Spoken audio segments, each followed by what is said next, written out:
Good morning and welcome to All Things Marcellus with me, Attorney Doug Clark of the Clark Law Firm. I am located at 1563 Main Street in Peckville, Pennsylvania, and I am right here each and every Sunday at this time on this station to bring you, the landowner, the information you need regarding natural gas development. And of course, and as always, I, Doug Clark, do not, have not, and will not ever represent a gas or pipeline company. I never have, and I never will. Something funny how I was talking to a friend of mine this week, and he asked me, we were just talking about what I do and dealing with the companies and the things that we do. And he said, well, because if this keeps up, he says, well, what if a company comes in and says they want to hire you? And I said, well, it's just not going to happen. I said, you're obviously not listening to the radio show, because each and every week I make sure to make it a point to express my commitment to landowner representation. And he said, well, what if they pull a truck up? What if they gave you $5 million? What if they gave you $10 million? And I said, I don't care. And that is the truth. I don't care. There is no amount of money. There is no amount of money that could ever result in me working for a gas or oil company, pipeline company. There just isn't. Doesn't matter.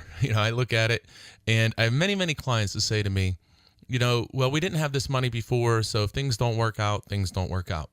Well, again, it's a lot different, but I'll just say, growing up as a steelworker son in Armstrong County, Pennsylvania, on the airport road, the biggest possession that I had at the time growing up was an XR75 dirt bike. And that's all I needed. So I don't need millions of dollars. I love what I do. We're very fortunate for what we do. But I can tell you this, and I can promise you this, I will never work for an oil, gas, or pipeline company. I never will. It's not about the money. It's about helping people who need assistance, who need the education on this subject. Not need education, but need education on this subject. It's almost in many ways like a foreign language. When you look at this, and if you've really read a gas lease, you'll see what I'm talking about, because many people say, hey, look, this is a foreign language to me. And it is, because there are many terms of art, and there are many clauses that you can read in these contracts that you think have no meaning, but they actually have critical meaning. And they're terms of art, and they've been interpreted by case law. And we've seen how companies have operated, how they've produced, how they've manipulated contracts to their benefit. So we need to make sure that before we sign, that we are looking at this contract and understanding it. And I'm going to tell you that I don't care if you're the smartest person in the world. If it is the first time that you're looking at this contract and you're never have seen oil and gas leases or pipeline contracts before, you can read the words and understand the words, but not understand how they may apply and identify and see the loopholes. So that's what we need to do. We need to make sure that before, and I can't say that enough, before you sign anything, you need to understand what you're agreeing to. Seems pretty basic. But this isn't, again, I use these because I think about my dad selling hay out of the field. And this isn't like, hey, I'm going to sell you 500 bales of hay out of the field, and it's going to be for whatever that price is going to be. Now, back when I was a kid, it was around $1. But, it's not that type of deal here. These are major industrial commercial contracts for the drilling of wells that you hear typically cost $5 to $8 million. Think about this. There are pads now that have wells, that have 20 wells that are being drilled from a pad or planned to be drilled. So if it's $8 million a well, 10 wells would be $80 million. Then 20 wells would be $160 million. $160 million investment on the property solely for the drilling of wells.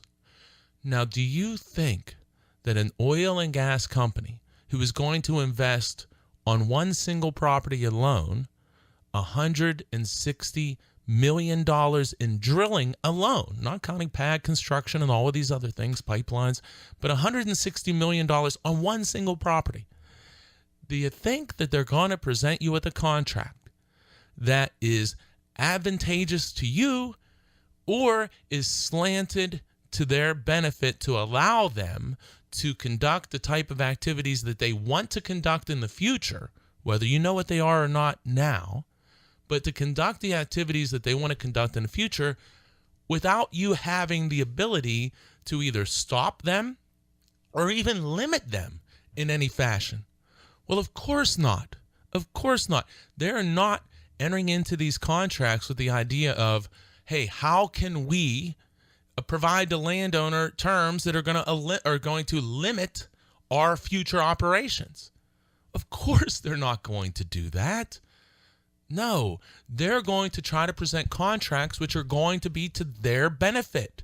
And I'll tell you this, and one of the things that I find to be a disturbing trend, but I certainly understand it, the oil and gas lease offers today in the form leases, meaning the lease forms, the form documents that you're presented as an oil and gas lease, have become, in my opinion, disturbingly more slanted to the company. And when I say that, I am talking not just about royalty, but my heavens, are these contracts setting the stage for, there's loopholes that you can drive tanks through, 18-wheelers through, I don't know, the biggest vehicles that there are, massive bulldozers, whatever the heck the biggest buildings are, I'm getting fired up, whatever the biggest vehicles are, that's how big these loopholes are. But you can't identify them or see them because the companies aren't stupid. So the loopholes that allow for deductions, when I can't tell you, I do these lease reviews and consultations all the time, and I cannot tell you how many times landowners tell me, hey, I have a royalty that I'm going to get gross royalty, no deductions. I hear that all the time. And then I explain to them why, unfortunately, their understanding that they're going to have no deductions is not correct. That they actually are going to have deductions and they are going to get the wellhead price. And further, I have to tell them time and time again, unfortunately, that you're also not protected from the company selling the gas to themselves, to an affiliated company that they own, and then using a discounted price, not the price that your gas actually is sold to in the open market to a third party. No, you would think when you sign a lease, when I sign a lease and I'm going to get paid royalties, you would think, as any normal person would, you would think that your royalty is going to be based upon what is the price that the gas that comes out of the ground is sold at by the company producing it. You wouldn't think that the company producing it is going to sell it to an affiliated company that they own at the wellhead and pay you that price. You wouldn't think that the company would sell it to an affiliated company they own. That affiliated company would take it out to market and sell it for $3 per unit of gas. And then your company paying royalty would turn around and pay you royalty not on the $3 value that your gas actually sold at, but use an index price from a local market, not the ones we read in the paper. Oh, no. You're not talking Henry Hub. You're talking Tennessee Zone 4. Very, very low. That they would then sell the gas, or they sell the gas, say, at $3, but the index price that month was $2. And therefore, the company pays you royalty on $2 gas instead of $3. You wouldn't think that, because that doesn't seem fair. Doesn't seem right. However, unfortunately, that is another situation where reasonableness, common sense, kindness, trustworthiness, or trustingness, I guess, comes back to bite you. Because in fact, those loopholes exist, and that ends up being what happens. So we have to realize these, again, are major industrial commercial contracts by companies that have multi-billion-dollar market caps. These companies are not a joke. They are very serious, and they are engaging in very serious commercial operations on your property. Do you think that that contract that they present to you is going to be designed for your best interest? Well, if you do, I'm going to tell you, in my strongest of opinions, that you are unfortunately incorrect. And then I would also say, just look around and start asking people if you're correct. If they've signed gas contracts years ago and now are disappointed because the things that they thought, ask somebody getting royalties and royalties with deductions, ask them, and I think you're going to find they're going to tell you, hey, look, you need to be careful. You need to make sure that you understand. I thought I understood. I was told certain things by the landman, and it ended up, it didn't occur the way I understood it was going to occur. And now here I am stuck.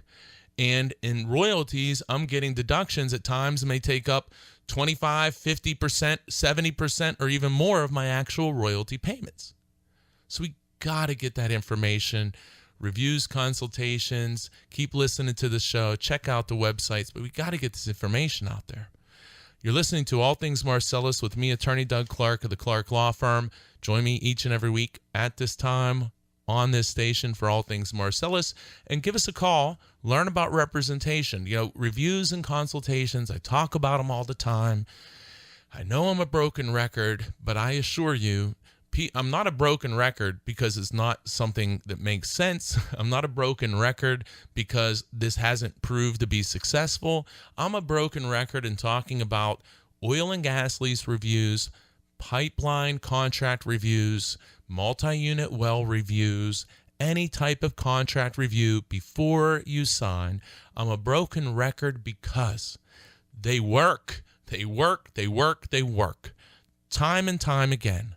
And I love doing them because I know that during that review and consultation, I am going to provide you quality information that you're not going to get from the company and probably nowhere else. You're getting information directly from me, who does this each and every day, who loves what I'm doing, and this is what I do. Oil and gas representation for the Pennsylvania landowner. So I really encourage you, give us a call. And if you don't like what you hear, that's okay. That is okay. I suspect that there's a good chance that you will like what you hear because most people who call end up becoming clients, at least for a review and consultation, because they take about an hour to 2 hours in most cases. And they're all done with me, and I do many of them. I do most of them by telephone, but anybody is welcome to come to my office for a review and consultation. Anybody from anywhere, as long as those gas rights property is in Pennsylvania. I do these reviews and consultations by telephone, get clients in Greene County, Allegheny County, Butler County, all the Washington County, all the western part of the state. And then, of course, Tioga, Potter, all the northern, central, Susquehanna, Bradford, Wyoming, and so on and so on. So regardless of your location, I know sometimes people think, well, I like to go sit down, and hey, you're always welcome. But don't let that be an obstacle to call. Call and learn and see if you're comfortable. Because the worst thing that can happen is you could do a review and consultation and spend about 1 to 2 hours, depending on how detailed and complex it is. You can do that, and you'll understand more than you ever did before. And if you don't want to do anything after that, that is entirely your decision. If you want to sign, you go ahead and sign. If you want to wait, you can certainly wait. If you want to have more discussions or additional representation regarding terms or negotiation, we can talk about that. But there is no pressure. One of the things that I started when I started doing this in 2007, one of the things that I did, I said, these people are being pressured. The landowners are being pressured so much by these companies and by the landmen. And one thing that I am committed to do is never, from my end, to ever apply any pressure to a client. I'm never going to do that. That's never going to occur. So we're going to explain. I'll explain everything. I'll give you the information that you need to know. I'll answer your questions in the best ways I possibly can. And you will be in a far better position after that call to decide how you want to move forward, or office visit.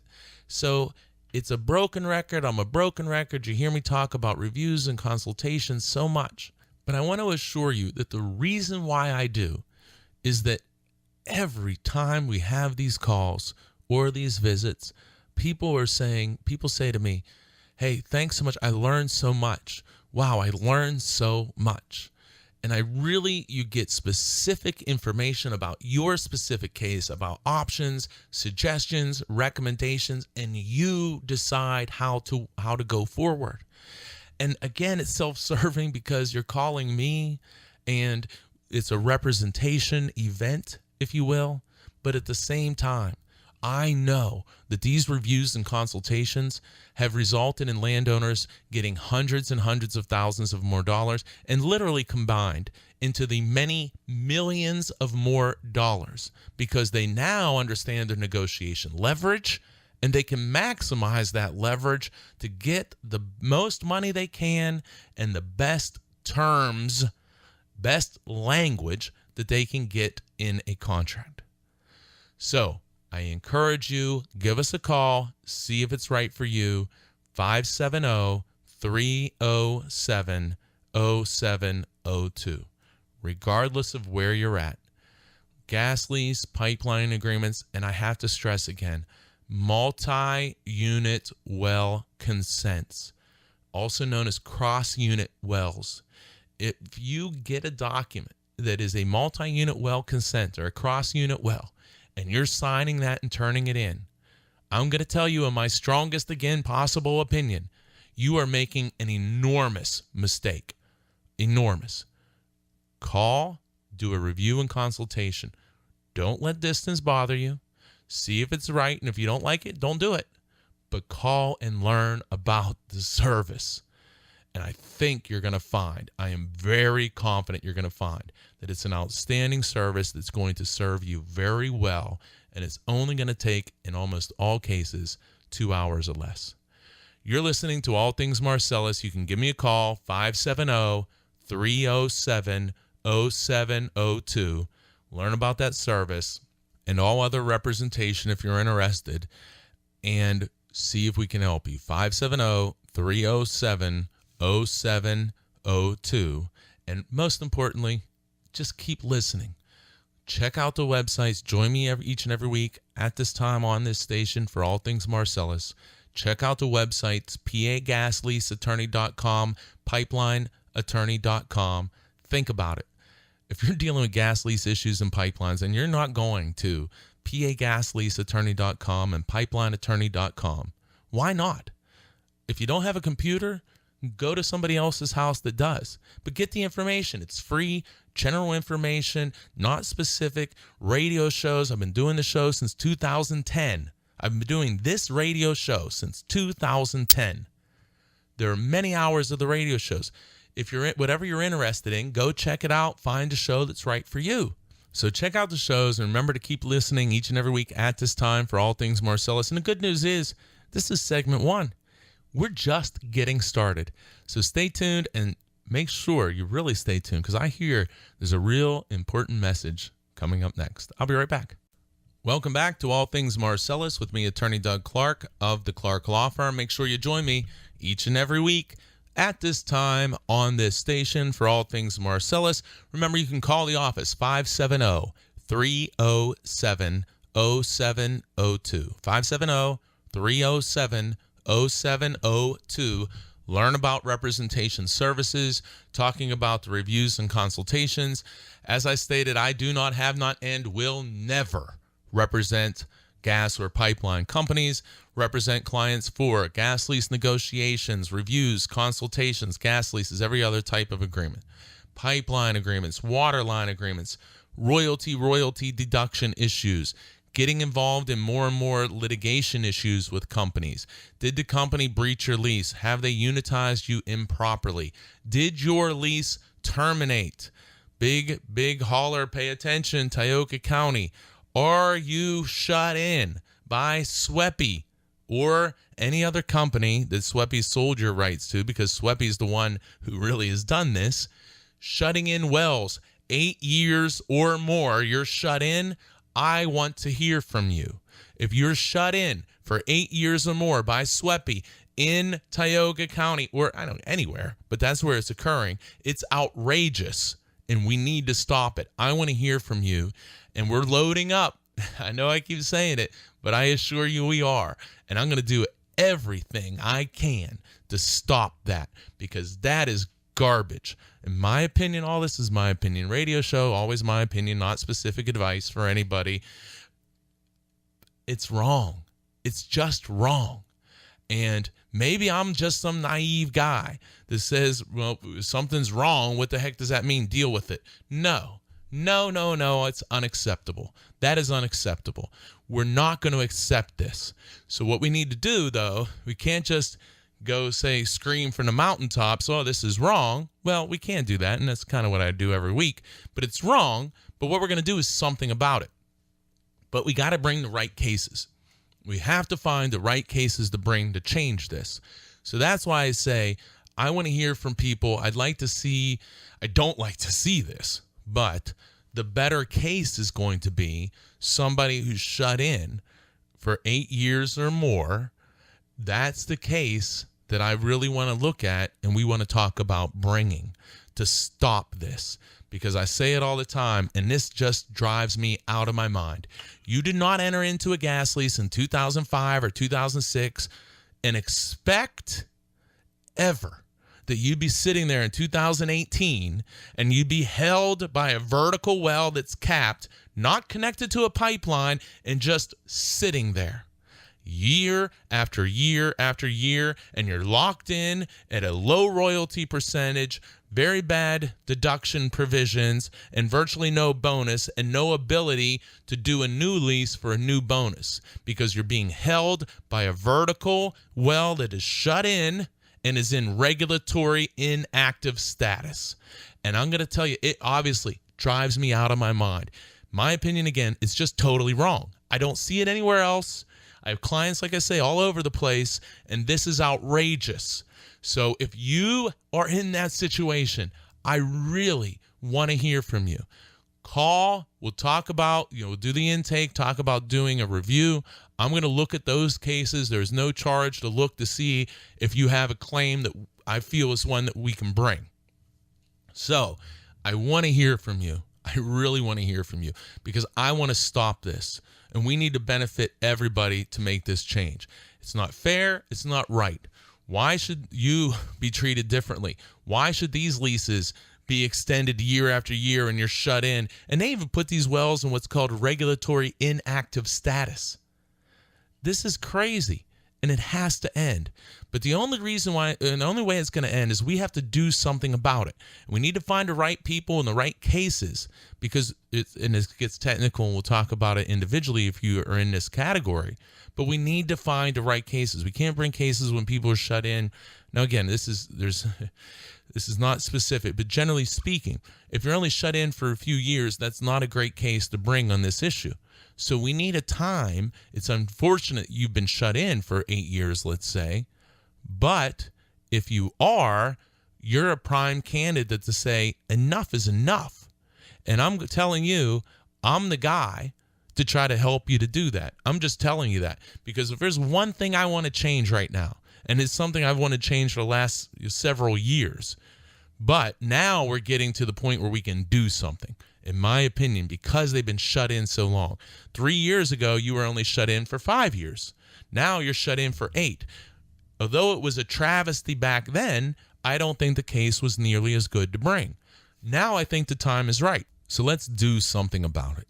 And what we need to do first is, the first step is, if you're shut in 8 years or more, especially a vertical well, give us a call. We'll find out what you need to do, or you can find out sending me in this information. We'll do the research. Again, in this particular situation, there's no charge for the evaluation. And then we'll get on the phone and say, hey, look, think you have a claim and here's the deal.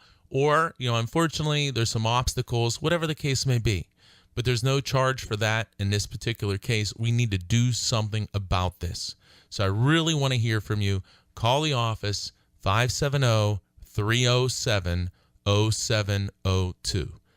570-307-0702. I really want to hear from you. And while I said that, multi-unit wells, cross-unit wells, call the office for review and consultation. I can't encourage you enough. 570-307-0702. And keep listening each and every week at this time to All Things Marcellus with me, Attorney Doug Clark of the Clark Law Firm. So let's get into some substance of the show today. Well, what I want to talk about is, I often talk about this royalty double whammy, where you have this royalty clause, which is very advantageous to the company, even though you may think it's good for you. It gives the company an ability to take deductions. And then what they do is take deductions. You say, well, wait a second, I didn't think they could. Or they use affiliated sales and they pay you a lesser price than what the gas actually gets sold at and market to a third party. And you say, well, geez, I didn't understand all of those things. This is wrong. I want to bring an action. And then you find out that you have an arbitration provision, which means you have to go into arbitration. It's going to be very costly. And sometimes some of these term or arbitration provisions even require unanimous arbitration rulings, which are very difficult to get, if not, well, practically impossible, but, not really. I mean, it's possible, but not very easy when the company is paying one of the arbitrators and that arbitrator is going to rule in what favor. Well, we'd like to think in a great world they would follow the facts, but skeptics may say that doesn't always occur. So if the company, and think about this, if an arbitrator rules against the company, and that arbitrator is making $500 an hour, let's say, and goes through an arbitration and rules against the company. Now here comes another arbitration, and the company goes to select an arbitrator, and they can pick anyone they want who has the appropriate credentials. Are they going to pick the person who just ruled against them in another case? I don't think so. So now you have an arbitrator who's sitting there and saying, boy, I got this nice gig for $500 an hour. And if I rule against the company, I'll never get this gig again. So perhaps, and again, I'm going to say that I would like to think that all people are going to just simply follow the facts and the law wherever it may take them. But there's probably some people who think that if you're paying the arbitrator and you're paying them extremely well, and there's going to be future arbitrations and opportunities for this arbitrator to be paid again and work again and be an arbitrator for your company, that arbitrator may be inclined to rule in favor of the company. So we got to watch out for that. We have to watch out for that. So we really need to keep our eye on arbitration provisions, as I talk about all the time. As a general rule, my opinion is arbitrations are very, very bad. The company says, whoa, they're in there for you. Well, then, company, you'll be really excited that I want to take it out. If it's there for me, then you'll be really happy that I want to remove it. Oh, well, we can't remove it. Well, no, it's in there for me. I don't want it. Well, I guess maybe the truth starts to come out then. You're listening to All Things Marcellus with me, Attorney Doug Clark of the Clark Law Firm. Give us a call about representation, 570-307-0702. So I'm saying, you hear me talk a lot about royalty provisions and arbitration combination as the double whammy. But that arbitration is the back end of the double whammy on all kinds of different provisions. So I want to talk today some about one of the, I guess it's a favorite subject of mine or one of my more favorite subjects, because it's something that happens all the time and something that we can defend against and we need to take action on. But at the same time, it's a subject or it's a term that landowners are getting killed on. And so I don't like the fact that people are being manipulated by these provisions, but we need to talk about it. We need to prevent that manipulation, and we need to do what we have to do in the future to make sure that doesn't happen, or we got to do what we need to do today to try to prevent this from continuing to happen. And you know what this provision is, what I just talked about, shutting in wells. So I'm not going to go back over immediately here of Tioga County with all the people. I mean, the last count I saw was 175 wells that SWEPI had in regulatory inactive status. Now, that number may have changed some, but how much? May have went up, may have went down. 175 wells in regulatory inactive status. Again, that to me is crazy. Not what you had bargained for when you were entering into your gas lease. So shut-in is an area where people are getting, in my opinion, crushed because the companies are keeping these wells shut in year after year after year after year. And again, SWEPI, in my opinion, is one of the biggest offenders.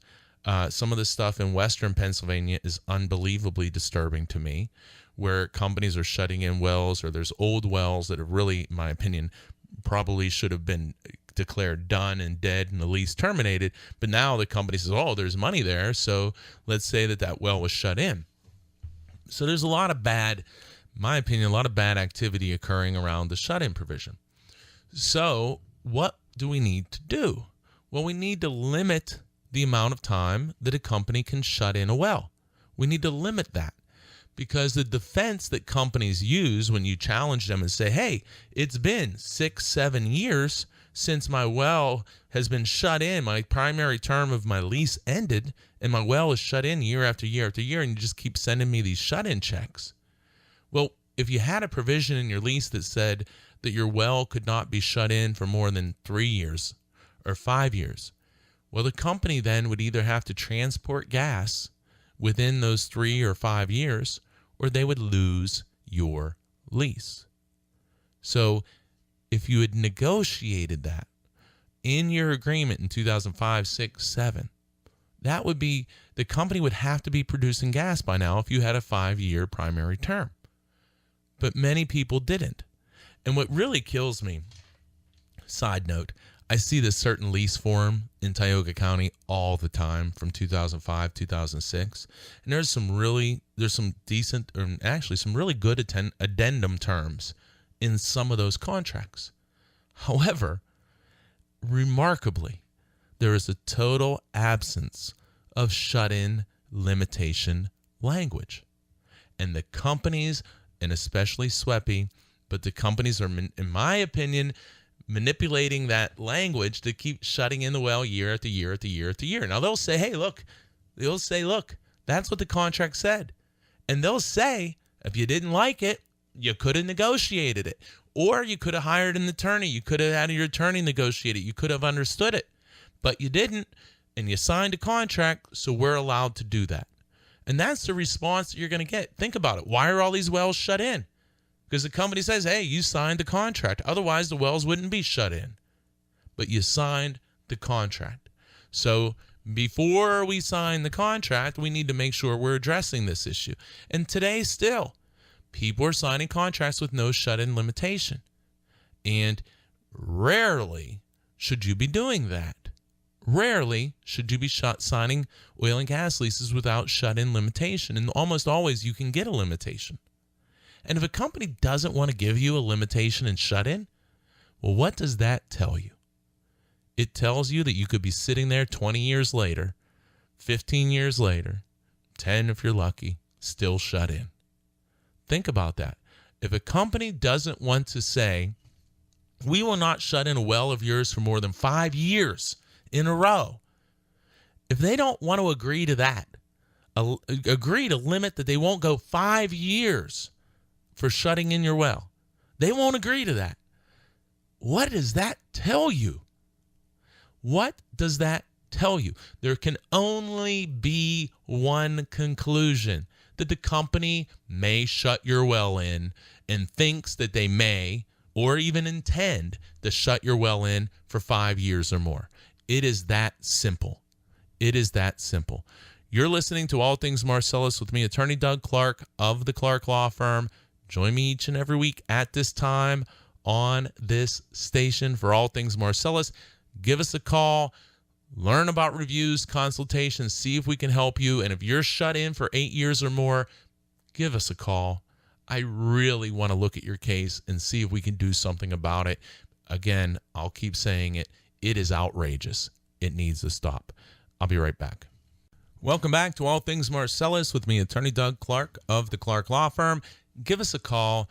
Learn about representation, reviews, consultations, shut in for 8 years or more. I really, really want to hear from you.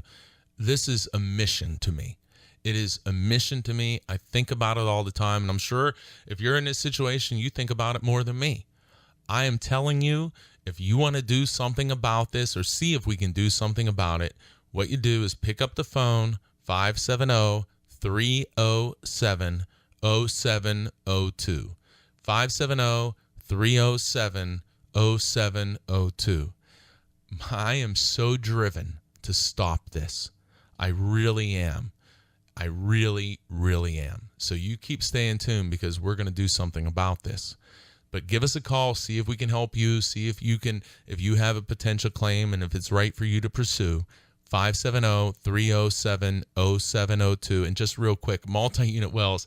I keep saying this because I know that I really think I can help you. I really think I can help you. So give me a call, do a review and consultation. These usually take almost always less than 2 hours, but I really encourage you, call, learn about it.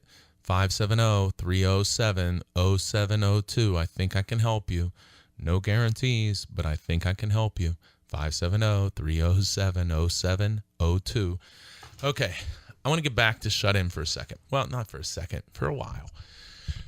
Shut-in is killing people. But again, as I say all the time, these shows aren't just about, so you say, okay, shut-in. Well, I'm not shut-in. This doesn't apply to me. Well, no, we still can learn from this scenario, even if we're not in a shut-in situation. We can learn how a provision is manipulated and used by a company for their advantage and realize that when I get a pipeline agreement, there might be terms in there with loopholes that I don't understand that a company can manipulate or use to benefit themselves against me, and I didn't even understand it.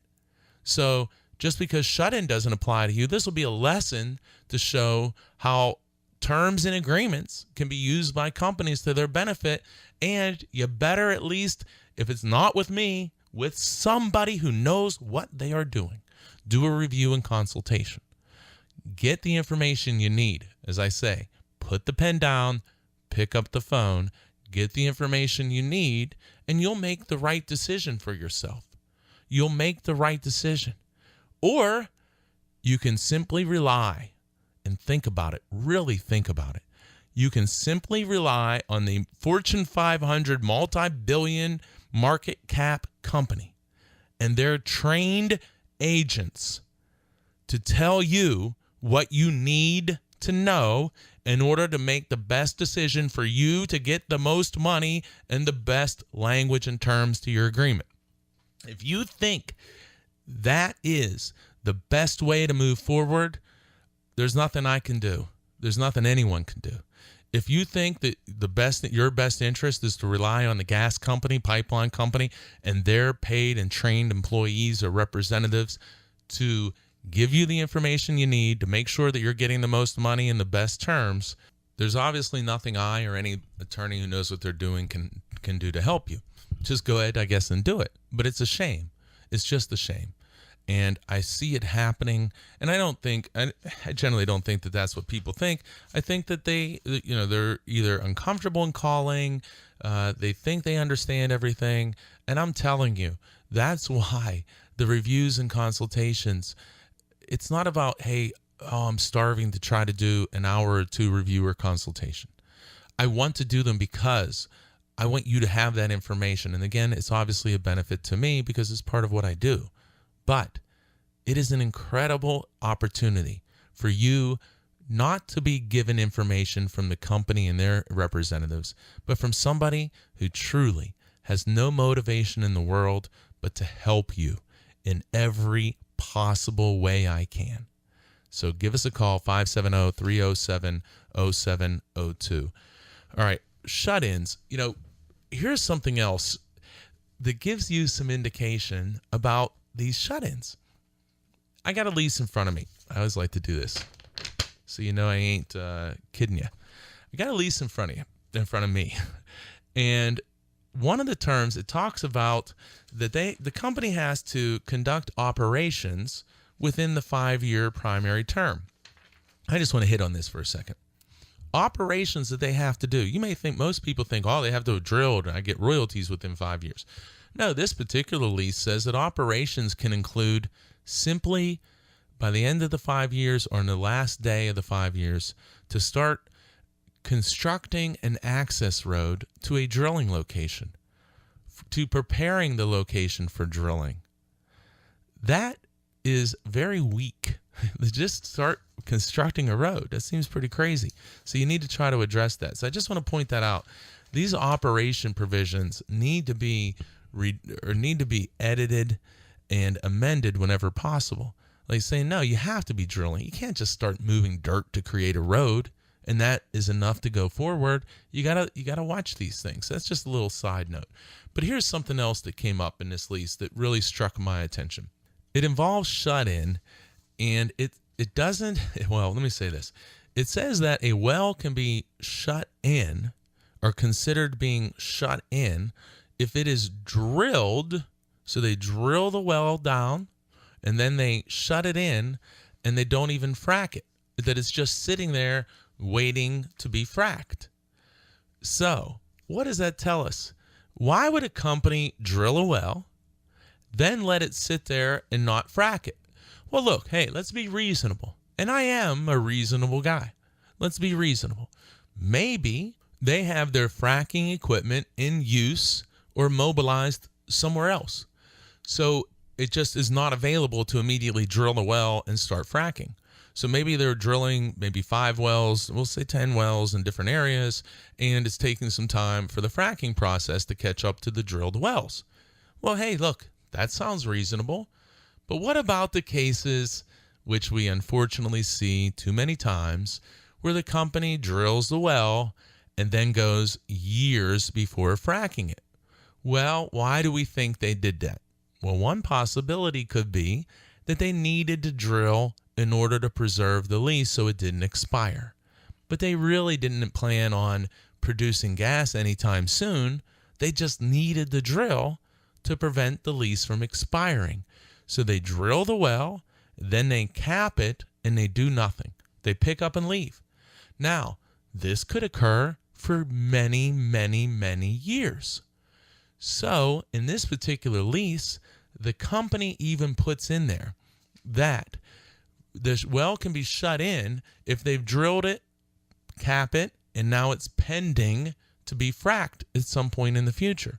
So again, simply telling us as we read between the lines that this company wants the absolute right to drill a well, to preserve the lease so they don't lose the lease, and then sit on it. And you say, why do you say that? Well, this again is my opinion, but it's my strong opinion. But it goes on. Remember, there is no shut-in time length limitation in this lease. And quite frankly, rarely will you ever see a company present you with a lease with the body of the lease having a shut-in limitation. So this lease is saying we can drill a well, cap it, and then shut it in and have it await fracturing, stimulation, hydraulic fracturing, fracking for 10 years, 15 years, 20 years. That's what this lease says we can do. And you can sign it and just go ahead and you're agreeing to that. But in this lease, you're also agreeing to, like I said, operations is constructing a roadway. Boy, there are so many things. You got deductions, crazy deductions in this lease. You got pipeline rights that are extremely expansive. Oh, of course, you have unanimous arbitration. It's unbelievable.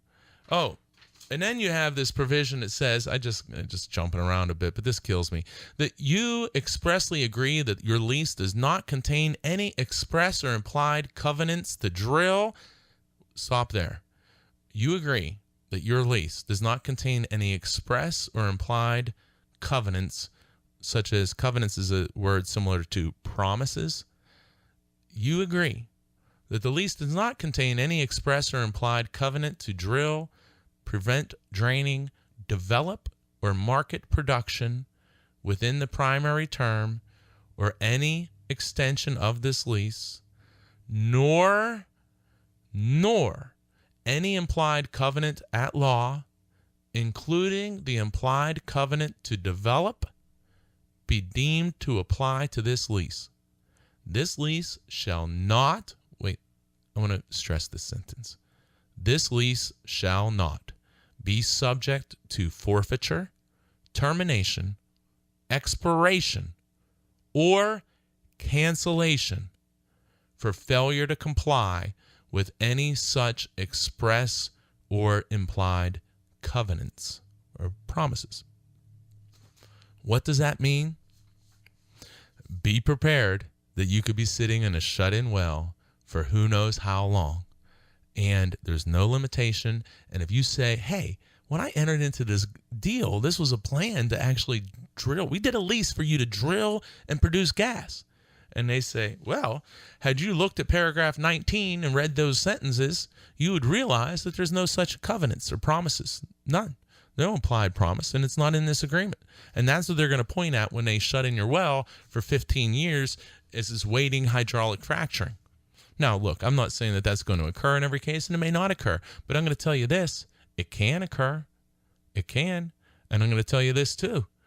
Drive up to Tioga County and start, if you're in a different area, and talk to people and ask them what their experience has been with shut-ins and sitting there waiting fracturing or just sitting there just shut in a vertical well. Think about it. You got to change these things or at least be aware of what you're getting into. Put down the documents. Pick up the phone. We're at the end of the third segment. You're listening to All Things Marcellus with me, Attorney Doug Clark of the Clark Law Firm, 570-307-0702. 570-307-0702. Keep listening each and every week to All Things Marcellus at this time on this station. And always stay real tuned in to these breaks. I'm telling you, I hear from everybody. They're really important. I'll be right back. Welcome back to All Things Marcellus with me, Attorney Doug Clark of the Clark Law Firm. Make sure you join me each and every week at this time on this station for All Things Marcellus and the information you need regarding oil and gas production here in Pennsylvania. Also, again, I can't encourage you enough. Give us a call. See what we do. See if I can help you. Learn about reviews and consultations. If you're shut in, you're in Tioga County, you've been shut in for 8 years or more, give me a call. Don't cash your check, your shut-in check before you call. Give me a call. Let's do a review consultation on if you're shut in for 8 years or more in Tioga County with SWEPI or any other company. Those reviews, there's no charge or anything for that. Because we need to stop this. So I really want to encourage people to reach out. No fees, charges, or anything. You're shut in for 8 years or more. I want to hear from you. Also, multi-unit well consents, cross-unit well consents. Put down the papers. Pick up the phone, give us a call, 570-307-0702. I really think I can help you, really encourage you to give us a call.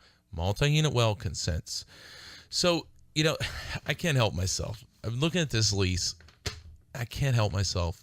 I wanted to stay away from this, but listen to this royalty language in the form of the lease. It talks about the different types of deductions. So it's offering a certain percentage. And then I'm telling you guys, there are terms of art. Revenue realized, proceeds realized. These are buzz terms. These mean generally deductions.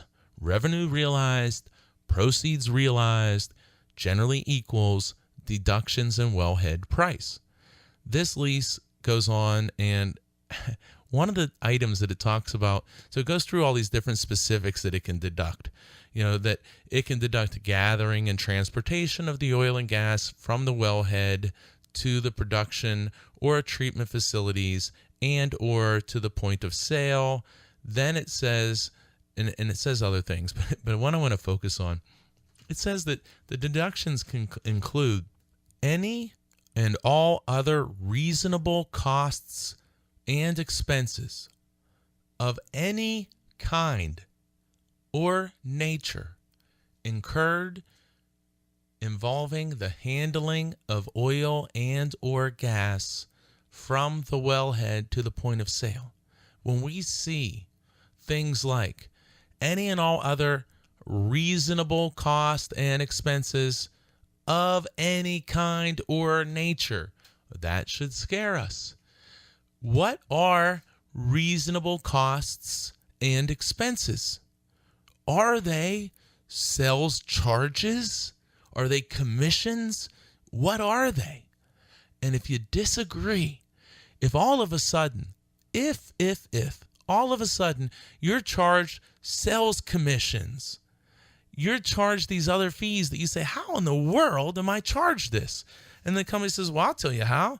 Look at this subsection. It says we can charge any and all other reasonable costs and expenses of any kind or nature incurred involved in the handling of the gas from the wellhead to the point of sale. That's how. You say, well, no. That's not appropriate. That's not appropriate. And I'm going to do something about it. And they say, okay, well, go ahead. Well, what are you going to do about it? You're going to sue them. And then you turn and you find out, okay, what is the ground rules of suing them? Uh-oh. I have to go to arbitration. It has to be unanimous. Uh-oh. Not so good anymore. Not such a good avenue to go to arbitration. So some people may say, wow, it's like gives the company a license to cheat. I'm not saying that, but some people do. So you have to try to do something about this at the beginning, and then you won't have the problem. And if you can't do anything about it, then you know what your problem is, and you have to decide, do I want to do this despite these loopholes? And you may want to do it. You may. You absolutely may. However, you need to know what you're doing. How do you make a good decision if you don't know what you're doing? I don't know. So what do we need to do? We need to get this information to people and have people understand. And we need to stop signing bad agreements. We need to stop signing the agreements that the companies are just presenting to you on their form documents. They are multi-billion-dollar capital companies. Multi-billion-dollar companies. And you're going to sign their form agreement that they have drafted. They drafted based upon years, based on decades of experience. And they're going to give that to you, and you're just going to sign it. What are you thinking? Get a review and consultation. If you're thinking, I don't want to talk to a lawyer. It could be expensive. Do a review and consultation for an hour or two. Do something, but pick up the phone. Put the pen down and pick up the phone. We have to stop this. We have to stop it. We have to make sure that the Pennsylvania landowner, gas right owner, is informed and educated and is getting a square and fair deal. Just this week, it happened again. Started at $20,000, around $20,000, offer now over $100,000. Started with a phone call and a review and consultation. Doesn't happen all the time, but it happens a lot more than you think. I'm up against it. Remember, give us a call, see if we can help you. 570-307-0702. Put down the pen, pick up the phone, 570-307-0702. Keep joining me each and every week at this time on this station for all things Marcellus. Check out PAGasleaseattorney.com, pipelineattorney.com. Radio show will be up there tomorrow morning. And of course, and as always, remember, the landman works for the company, not you, the landowner. Have a great, great week, everyone.